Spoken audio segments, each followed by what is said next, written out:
Hello guys, welcome to our channel Ansys Simulation with Automation. This is our first video. We are going to start with the simple cantilever beam problem.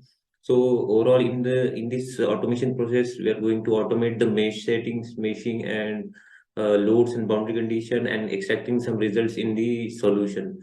So these three processes we are going to automate in this first video. We are taking the simple cantilever beam problem as our starting video. I have already created this simple cantilever beam geometry. So we will be needing some name selections in that. So I have created few name selections, so we can quickly go through it. This is the fixed support for the cantilever. I'm naming it as FS. The load which we are going to apply on an edge. So I have named it as a load, and I have created the body as a name selection, selecting the complete cantilever body. We are going to use it for the mesh setting. So going to the mechanical, we will refresh it for the name selection. Yeah, so we will check it here. So we are getting we got three name selections: FS, load, body as defined in the space claim.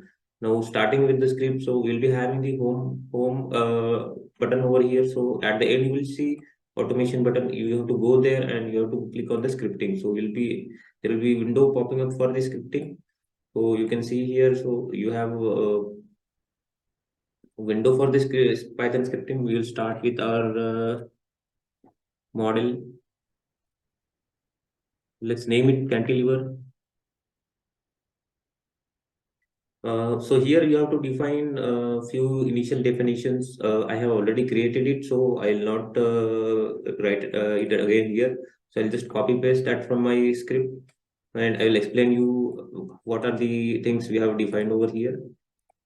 Yeah, so you can see here model, which is equal to, this is just syntax for calling the things in from the tree.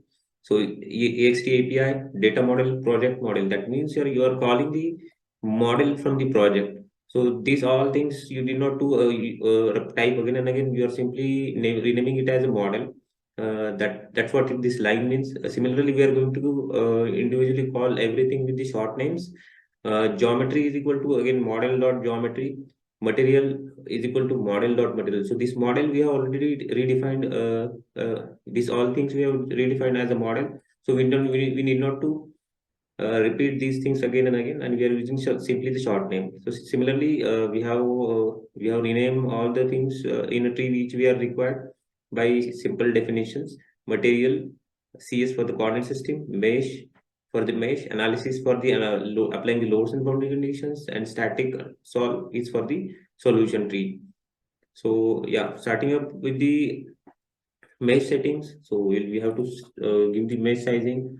So I have already syntax written over here. So I'll just copy it and I'll explain it to you. And you can easily use the same setting for your model also. So yeah, I'm naming my first mesh sizing as a M1 and calling it like mesh, which we have already defined from the model, and adding the size.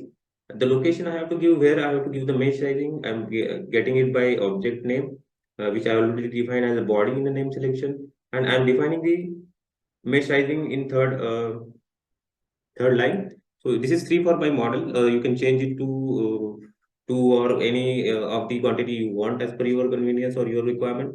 So this is the meshing sizing I have given already for the body.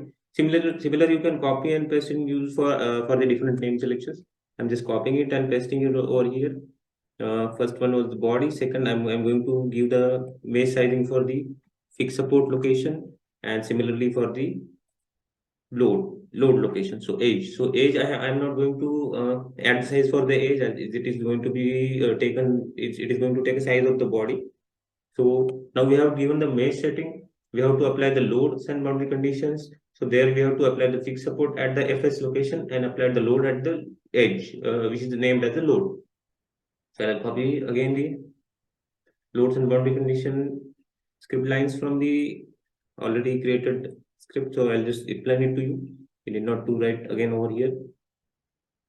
So BC, I'm naming BC as the boundary condition and calling or adding the add fixed support over here. Analysis we have already defined at the initial stages analysis is model.analysis. So for the location of application of boundary condition as a fixed support, you have inserted into the static structural tab. Now you have to give the location where you have to apply this fixed support, and I'm having already name selection as a FS. So I'm using that. So this for the fixed support. Next, going ahead for the load application, we are having a load. We are adding the load as a add force, and then we are going to call it where we have to apply the force as a load name selection for the edge we have created already. And here we have to define load by vector or by component. So we are not going to use a vector here. We are going to component. That is why we need to give this command line to change from the vector to component. You can use the same line for in your case also. So we have to give component in which direction you have to apply the force. So in our case, we are going to apply the force in x direction as a vertical load on the cantilever edge. So we are giving the x as a component. Then we are giving the quantity here as a 50,000 and giving the negative value as we have to apply the force in downward direction. So we have defined the load also over here. We have defined the boundary conditions also here. Now we have to insert some results into the solution before starting the solution. That we are going to add the total deformation, directional deformation, and equivalent stress. So I'll just copy this syntax I have already written, and I'll explain you the meaning of the command lines. So you can use the same in your case also. So USUM I'm using for the total deformation from the static solution. I'm adding the total deformation. For the equivalent stress, I'm adding equivalent stress. For the directional deformation, I'm adding a directional deformation. And for for directional deformation, we have to give the direction. We can choose the direction. So by default, it will come X, but you can choose Y and Z also as per your requirement. So I'm just for the example, I'm changing the direction so that we can understand the syntax of changing the direction of the directional deformation extraction. So now we have applied the boundary condition loads. We have inserted some tabs in the solution to evaluate vector solution. Now we have to give the command to solid. So we will just give the command to solid static underscore solve dot. We need the solution and we have to say it true. So we have given command to the Ansys to solve it now. So we'll just we are ready with the script. We have given a mesh sizing. We have applied the loop of boundary condition. We have applied the loads. We have inserted some tabs in the solution before starting it, and now we are telling Ansys to solve. So our script is ready for this model. We will just check it by running it over here. So you have to click on the button run script. So you can see everything is happening. Yes, so it has taken body sizing as you have given 2 mm. It has given face sizing as have given 2 mm the same, and then it started solving. It has taken fixed support.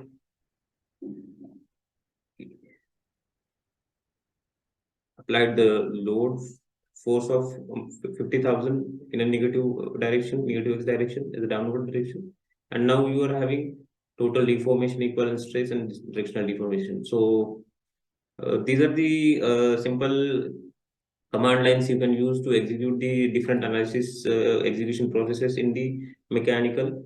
So today we have chosen three settings like mesh sizing, then applying loads and boundary conditions, and inserting solution tabs in the solution from the tree. So these three things we have chosen today for the first video.